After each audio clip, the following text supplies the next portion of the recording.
கன்னிராசியில் பிறந்தவங்களுக்கு வரக்கூடிய ஆவணி மாதம் எப்படி இருக்க போகுது? ஆவணி மாதம் பிறக்கப்படக்கூடிய தருணத்தை இதுக்கு முன்னுக்கு நான் பார்த்து சொன்னேனுங்க. ஆவணி மாதம் அப்படின்னா உங்களுடைய ராசிக்கு 12வது பாவகத்துக்கு அதிபதினு சொல்லக்கூடிய ஐன சுகஸ்தானாதிபதி 12வது பாவகத்துக்கு வரக்கூடிய ஒரே மாதம் இந்த ஆவணி மாதம் தானுங்க. உங்களுடைய ராசி அதிபதி 12வது பாவகத்தில் மறையக்கூடிய தருணமாகவும் ஆவணி மாதம் வரப்போகுது.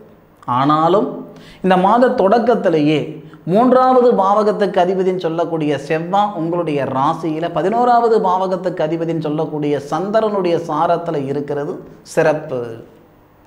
சந்திர பகவானுடைய ஆதிக்கத்தில் உங்களுடைய ராசிநாதன் புதன், உங்கள் ராசியில் சந்திர பகவானுடைய சாரத்தில் செவ்வாய், இது ரெண்டுமே நமக்கு யோகம்தானுங்க. ஒரு நேரத்தில் இருக்கிற நிம்மதி சந்தோஷம் மறு நேரத்தில் இல்லைங்க. உழைப்புக்கு தகுந்த உயர்வு இல்லாமல் இருக்கிறேன், வாழ்க்கைக்கு ஏற்ற வளர்ச்சி இல்லாமல் இருக்கிறேன், படித்த படிப்புக்குண்டான உத்தியோகம் இல்லாமல் இருக்கிறேன், நான் செய்கிற வேலைக்கும் நான் படித்ததுக்கு சம்மதமே இல்லாமல் இருக்கிறேனுங்கன்னு சங்கடப்பட்டு இருக்கிற கன்னிராசி நண்பர்களுக்கு இந்த நேரம் மிக சிறந்த ஒரு நேரம், மிக அற்புதமான ஒரு நேரம். உங்களுடைய ராசியாதிபதினு சொல்லக்கூடிய புதன் மாத தொடக்கத்தில் உங்களுடைய ராசிக்கு 12வது பாவகத்திலேயே இருந்தாலும் 9ஆம் தேதி உங்களுடைய ராசிக்கு வந்துடுவார். அப்போ புதன் ஆட்சி உச்சம். 9 தேதி வரை உங்களுக்கு மிகப்பெரிய ஒரு பலனெல்லாம் கிடையாது. ஆஹா ஓஹோன்னு சொல்கிற அளவுக்கெல்லாம் பலன் இல்லை. கன்னிராசியில் பிறந்தவங்களுக்கு 1ஆம் தேதியிலிருந்து ஆவணி 1ஆம் தேதியிலிருந்து ஆவணி 9ஆம் தேதி வரை பெரிய மாற்றம் இருக்காது, வித்தியாசம் இருக்காது. மாதம் பிறந்ததுக்கும் பிறக்கிறதுக்கு முன்னாடி இருந்ததுக்கும் பெரிய மாற்றம் இருக்காது. 9ஆம் தேதியிலிருந்து நீங்கள் வளர்ச்சி பாதையில் ஓடுறதுக்கு நடக்கிறதுக்கு இல்லை ஓடுறதுக்கு ரெடி ஆகிடுங்க. சந்தர்ப்பமும் சூழ்நிலையும் சாதகமாக இருந்தால்தான் ஒருத்தர் ஆண்டியாக இருந்தாலும் அரசன் ஆகிடுவார். அதே நேர காலங்கள் பாதகமாக இருந்ததுன்னு வச்சுக்கோங்களேன், அரசனாக இருந்தாலும் ஆண்டி ஆகிடுவாங்க. இது யதார்த்தமான உண்மை, அதில் மாற்று கருத்து இல்லை. பார்த்துக்கிட்டுங்க, கன்னி ராசியாதிபதி கன்னி ராசியில் ஆட்சி நிலையில் வரும் பொழுது கன்னி ராசியில் செவ்வாய் இருப்பார். 29ஆம் தேதி வரைக்கும் செவ்வாய் இருப்பார். அப்போது கன்னி ராசியாதிபதி ஆட்சி மட்டும் பெற போகிறதில்லை, ஆட்சியோட உச்சமும் பெற போகிறாரு. கன்னி ராசிக்கு 10வது பாவகத்தில் தொழில் ஸ்தானாதிபதினு சொல்லக்கூடியவரும் நமக்கு புதன் தானே. கன்னி ராசிக்கு மட்டுமே இருக்கக்கூடிய மிகப்பெரிய பிராப்தம் என்னன்னா, கன்னி ராசிக்கு அதிபதியும் புதன் தான். கன்னி ராசிக்கு 10வது பாவகத்துக்கு அதிபதி ஜீவனஸ்தானம் தொழில் ஸ்தானம் சொல்லக்கூடியவரும் புதன் தான். உங்கள் ராசிநாதன் உங்கள் ராசியில் இருக்கும் பொழுது 10வது பாவகத்தில் இருக்கக்கூடிய குரு புனர்பூச நட்சத்திரம் சொல்லக்கூடிய தன்னுடைய சுயசாரம் ஸ்ரீராமர் அவதரித்த சாரத்தில் சுபஸ்தானாதிபதி இருந்து உங்கள் ராசிக்கு 2வது பாவகத்தை தனஸ்தானத்தையும் பார்க்கிறாரு, சுபஸ்தானத்தையும் பார்க்கிறாரு, திருமணஸ்தானத்தையும் பார்க்கிறாரு. குடும்பத்தில் நிம்மதி உருவாகக்கூடிய அருமையான நேரம் இந்த நேரம். பறக்க பறக்க பாடுபடுறேன் சார், பாட்டுக்கு தகுந்த பலன் இல்லை. நிறைய பேருக்கு இந்த ஆதங்கம் உண்டு. மனசளவில் ஆசைகளை விட ஆதங்கம் அதிகமாக இருக்கும். இந்த கன்னிராசியில் பிறந்தவங்களுக்கு யார் வம்பு துப்புக்கும் போக மாட்டாங்க. இன்றைக்கும் பல பேருடைய வாழ்க்கைக்கு இவங்க உறுதுணையாக இருப்பாங்களே தவிர ஒருத்தருடைய சங்கடத்துக்கு இவங்க காரணம் ஆயிட்டாங்க நிச்சயமாக இருக்க மாட்டாங்க. உசுரே போனாலும் அந்த மாதிரி ஒரு செயல் மட்டும் இந்த கன்னிராசியில் பிறந்தவங்க செஞ்சிட மாட்டாங்க. 10வது பாவகத்தில் இருக்கக்கூடிய குரு தொழில் ஸ்தானத்தில் இருக்கக்கூடிய தனகாரகன், தனகாரகருடைய சுயசாரத்தில் இருக்கிறதே நமக்கு சிறப்பு. உங்கள் ராசிக்கு 2வது பாவகத்தை பார்க்கிறாருன்னா 2வது பாவகத்துக்கு அதிபதி தனஸ்தானாதிபதினு சொல்லக்கூடிய சுக்கிரன் தனகாரகனோட சேர்ந்து இருக்கிறாரு, அதுவும் நமக்கு சிறப்பு. இதனால் வெளிநாடு சம்பந்தமான வாய்ப்புகள் நிச்சயம் உருவாகும், அதில் மாற்று கருத்து கிடையாது. 2 வருஷமாக 3 வருஷமாக முயற்சி பண்ணிக்கிட்டு இருக்கேன், வெளிநாடு போகணும்னு போக முடியல, இந்த நேரத்தை பயன்படுத்திக்கோங்க, கண்டிப்பாக மாற்றங்கள் வரும். கிணத்துல போட்ட கல் மாதிரி ஒரே வேலையில் இருந்துக்கிட்டு இருக்கிறேனுங்க, வேலை பிடிக்கலன்ட்டு அப்புறம் வேறு வழி இல்லாமல் நான் செஞ்சுக்கிட்டு இருக்கிறேன், இடமாற்றங்கள் ஆகுவீங்க, உத்தியோகத்தில் உயர்வு ஏற்படும். வேலையே இல்லாமல் நான் இருக்கிறேனுங்க, புதுமையாக வேலை செய்கிறதுக்கான சுய தொழில் செய்கிறதுக்கான ஒரு பிராப்தம் வரும். ஒரு நேரத்தில் இருக்கிற நிம்மதி சந்தோஷம் மறு நேரத்தில் இல்லை சாமி அப்படின்னா 9ஆம் தேதி வரைக்கும் பொறுத்துக்கோங்க. 9ஆம் தேதியிலிருந்து நான் முதலே சொன்னேன், ஓடுறதுக்கு ரெடியாகுங்கன்னு சொன்னேன். எதில்? வளர்ச்சி பாதையில் ஓடுறதுக்கு ரெடியாக இருங்கன்னு சொன்னேன். சுய தொழில் செய்கிறதுக்கான வாய்ப்புகளும் ஒரு சிலருக்கு ஏற்படும். எப்போவுமே காலம் போன போக்கில் நான் போய்கிட்டு இருக்கிறேனுங்க நிறைய பேர் இருக்காங்க. எப்போவும் அதாவது பட்டம் பார்த்து பயிர் செய்யுன்னு சொன்ன மாதிரி ஒரு செயல் நம்ம செய்கிறோம்னா அந்த செயல் செய்கிறதுக்கான தருணம் வாய்ப்புகள் இருக்குதான்றதை நம்ம ஜாதகத்தை பார்த்துக்கிடணும். பெருசாக யாரும் இருக்காங்க, ரொம்ப ரேராக. 3 மாதம் 6 மாதம் வளரக்கூடிய அந்த பயிருக்கு மட்டும் காலம் நேரம் கிடையாது. நம்மளுடைய வாழ்க்கைக்கும் தான், நம்மளுடைய வாழ்வாதாரத்துக்கும் தான். உங்களுடைய ஜாதகத்தில் எந்த மாதிரி அமைப்புகள் இருக்குன்றது சத்தியமாக எனக்கு தெரியாது. ஆனால் கோச்சார கிரகநிலை நல்ல விதமாக இருக்குது. சுய தொழில் செய்கிறதுக்கு ஆசை இருக்குது, ஆர்வம் இருக்குதுன்னா செய்யுங்க, தொடங்குங்க. தப்பு ஆகாது, நிச்சயமாக தப்பு ஆகாது. குடும்பத்துக்குள்ளார குழப்பங்கள் இருக்குதுங்க, கணவன் மனைவிக்குள்ளார பிரிவினைகள் இருக்குதுங்க. நான் பேசுகிறது அவங்க கண்டுக்கிடவே மாட்டேன்றாங்க, அவங்க சொல்கிறத நான் கேட்டுக்கிற மாதிரி மனநிலையில் இல்லைங்க. இந்த நேரத்தில் ஒரு நிலையாக இருந்து பேசுங்க. கணவன் மனைவிக்குள்ளே இருக்கிற கருத்து வேறுபாடுகள் சரியாகும். பிரிஞ்சு போன காதலர்கள் ஒன்று சேருவாங்க.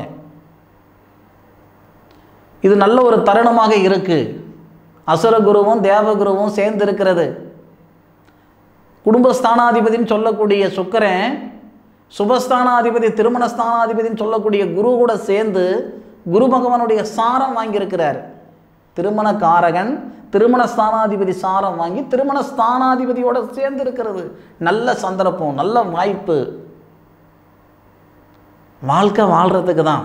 வாழக்கூடிய வாழ்க்கையில் 1000 சங்கடம் இருக்கும். சங்கடம் இருக்கிறவங்கெல்லாம் நான் பிரிஞ்சு போகணும்னு நினச்சா எந்த தம்பதிகளும் சேர்ந்துருக்க மாட்டாங்க. இந்த நேரமானது ஆணுக்கு பெண்ணு மேலே பிரச்சனையோ, பெண்ணுக்கு ஆணு மேலே, அதெல்லாம் அப்பாற்பட்ட விஷயம். இந்த நேரத்தில் நீங்கள் பேசி பாருங்கள். 1ஆம் தேதியிலிருந்து 5ஆம் தேதிக்குள்ளார சொல்கிறேனுங்க, நான் சேலஞ்சாக சொல்கிறேன்.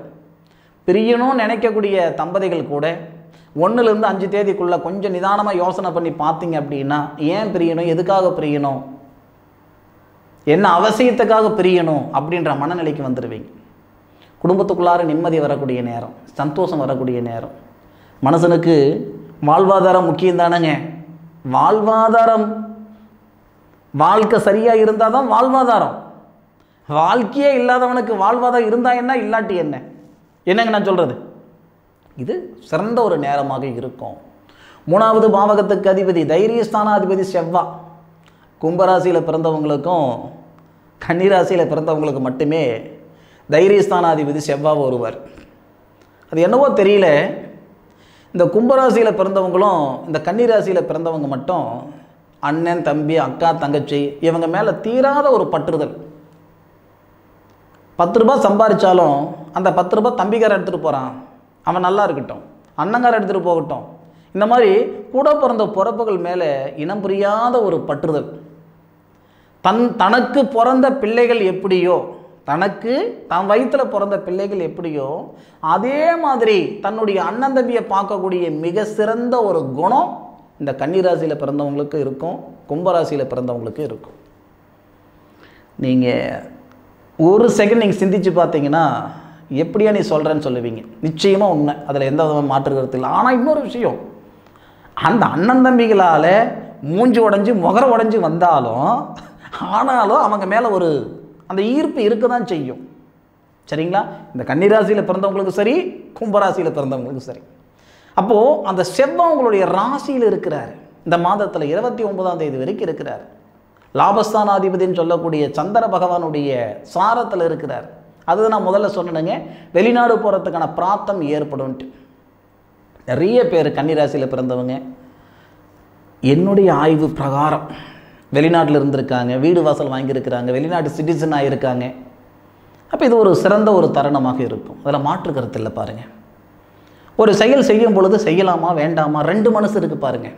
அந்த 2 மனசு ஒரு மனசு ஆகிடும் இந்த ஆவணி மாதத்தில். சுபஸ்தானாதிபதினு சொல்லக்கூடிய குரு சுபஸ்தானத்தை பார்க்கிறார். குருவோட செவ்வாவும் சேர்ந்து பார்க்கிறார். சுக்கரனுடைய பார்வையும் சனி பகவானுடைய பார்வையும் மண்மனை உருவாகிறதுக்கான நேரம் இது. சம்பாதிக்கிறவங்க இல்லை சாதித்தவங்க எல்லாமே சொந்த வீடு வாசல் வாங்கிட்டாங்கன்னு சொல்லிட முடியாது. மாதத்துக்கு 10 லட்சம் ரூபாய் சம்பாதிச்சவங்களும் வாடகை வீட்டில் இருக்கிற நாம் பார்த்துருக்கோம். 10,000 ரூபாய் சம்பாதிக்கிறவங்களும் சொந்த வீட்டில் இருக்கிறத நம்ம பார்த்துருக்கோம். சந்திரப்ப சூழ்நிலை தான் இல்லையா? இந்த கன்னிராசியில் பிறந்தவங்களுக்கு சுய தொழில் அமைகிற மாதிரி சொந்த வீடு வாசல் அமைகிறதுக்கான நேரமும் ஆவணி மாதம் ஏற்படும். அதில் மாற்று கருத்து கிடையாது. ஒரு சிலருக்கு வாகன யோகமும் இருக்குது. ஆவணி மாதம் 5ஆம் தேதிக்கு மேலே சுக்கிரன் லாபஸ்தானத்தில் வரும்போது வாகன யோகம் இருக்குது. ஆக மனநிறைவு ஏற்படக்கூடிய மிக சிறந்த ஒரு நேரம், மன அழுத்தம் சரிப்படுத்துறதுக்கான ஒரு மிக சிறந்த நேரம். இந்த நேர காலத்துக்காக தான் இத்தனை நாள் நான் காத்திருந்தேன் சார் அப்படின்ட்டு நீங்கள் சொல்லக்கூடிய மிக சிறந்த ஒரு தருணமாக கன்னிராசியில் பிறந்தவங்களுக்கு வரக்கூடிய ஆவணி மாதம் இருக்கும். அதுபோக நான் இதுக்கு முன்னாடி பதிவிலேயே நான் சொல்லியிருந்தேனுங்க, எல்லாருடைய எதிர்பார்ப்பும் நேர காலங்கள் எப்படி இருக்குதுன்னு முன்கூட்டி தெரிஞ்சுக்கிறதுல எல்லாருக்கும் இருக்க தான் செய்யுது அந்த எதிர்பார்ப்பு. அதுக்காகவே இந்த சாதக புத்தகத்தை நான் எழுதிட்டு இருக்கிறேன். இந்த சாதக புத்தகம் என்னன்னா, நான் வாழ்ந்த வாழ்க்கைக்கு ஒரு அர்த்தம் வேணும் அப்படின்ட்டு. இது தொழில் ரீதியாக இந்த சாதக புத்தகம் இல்லைங்க. இதுக்கு முன்னுக்கு நம்ம முன்னோர்கள் செய்துட்டு இருந்த வேலை தான் தசாபுத்தி பலன் கொண்ட சாதக நோட்டு. ஒரு மனுஷனுக்கு ஆயுள் காலம் முழுவதும் வரக்கூடிய தசாபுத்தியில் வரக்கூடிய பலன்கள் முழுமையாக எழுதி கொடுத்ததுன்றது இதுக்கு முன்னுக்கே நடைமுறையில் இருந்த ஒரு விஷயந்தான். ஆனாலும் ஒருபடி மேலே ஒரு மனுஷனுக்கு ஒரு தசை நடக்குதுன்னா, ஒரு கிரகம் பலமாக இருக்குதா பலவீனமாக இருக்குதா, உங்களுடைய சாதகத்தில் எந்த இடத்துல இருக்காரு, யாருடைய சாரத்தில் இருக்காரு, அப்போ என்ன பலன் வரும், அந்த தசையில் வரக்கூடிய புத்திநாதன் அவர் எங்கே இருக்கிறாரு, எப்படி இருக்கிறாரு, அவருக்கு எந்த மாதிரியான பலன்கள் வரும் அப்படின்ட்டு முழுமையாக இந்த சாதக புத்தகத்தில் எழுதி கொடுக்குறேனுங்க. சனி பகவானுக்கும் சூரிய பகவானுக்கும் பகை தான் இல்லையா? அப்போ சனி தசையில் சூரிய புத்தி வரும்போது நல்லா இருக்காது, சூரிய திசையில் சனி புத்தி வரும்போது நல்லா இருக்காது. இது பொதுவான கருத்து. பொதுவான கருத்துக்கு சாதகம் எழுத வேறு தேவையில்ல. பாருங்கள், நான் என்ன செய்கிறேன்னா, உங்கள் ஜாதகத்தில் அந்த சூரியன் எங்கே இருக்கிறாரு, சனி எங்கே இருக்கிறாரு, சனிக்கும் சூரியனுக்கும் எத்தனை டிகிரி வித்தியாசம், அப்போது இவர் எந்த பாவகத்தில் இருக்கார், அவர் எந்த பாவகத்தில் இருக்கார், அப்படி இருக்கும் பொழுது அவருடைய தசாபுத்தி வரும்போது எந்த மாதிரியான பலன் வரும், தன்மை அறிந்து, ஒரு கிரகத்துடைய தன்மை அறிந்து இந்த சாதக புத்தகத்தை எழுதி கொடுக்குறேனுங்க. வாழ்நாள் முழுவதும் வரக்கூடிய தசாபுத்தி பலன்கள் அற்புதமாக செய்து கொடுத்துக்கிட்டு இருக்கிறேன். தேவைப்படுறவங்க பயன்படுத்திக்கோங்க. ஒவ்வொரு மாதமும் ஒவ்வொரு வருடமும் வரக்கூடிய கிரக அமைப்புகள் மாற்றங்களுக்கு உண்டான ஒரு பலனும் இந்த சாதகத்தில் இருக்குது. பயன்படுத்திக்கோங்க. இந்த பதிவு கன்னிராசியில் பிறந்த உங்களுக்கு பயனுள்ள பதிவாக இருக்கும் நான் மனசார நம்புகிறேன். மீண்டும் அடுத்த ஒரு அற்புதமான தருணத்தில் உங்கள் அனைவரையும் சந்திக்கும் வரை உங்களிடமிருந்து விடைபெறுவது உங்கள் வீட்டு ஜோதிட நண்பனான மா காளிதாஸ் மணிகண்டன். திருச்சிற்றம்பலம். வாழ்க வையகம், வாழ்க வளமுடன்.